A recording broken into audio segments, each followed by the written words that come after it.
Payapang binabaybay ng mga motorista ang bahaging yan ng Manila South Road sa Putatan, Muntinlupa City pasado alas 9 kagabi. Nang biglang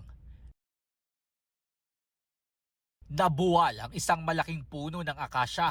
Nabagsakan ng motorcycle rider na pauwi na sana sa Las Piñas mula sa kanyang pinapasukang mall.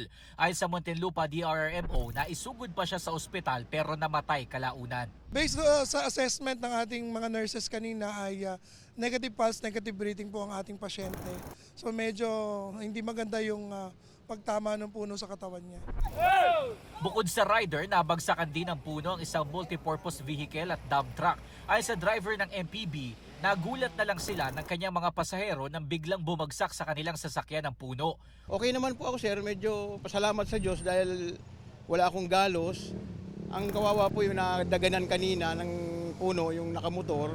Umaapela siya ng tulong dahil hindi na raw umaandar ang kanyang sasakyan.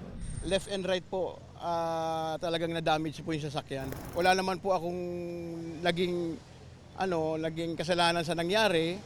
So sana naman po magkaroon naman lang ng kalutasan yung pagpapaayos ng sasakyan.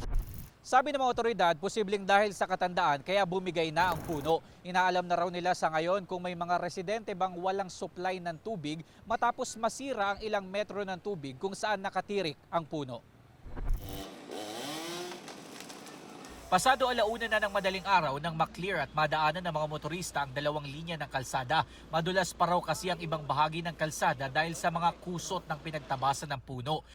Hinihintay pa natin ang opisyal na pahayag ng Muntinlupa LGU kaugnay sa nangyari.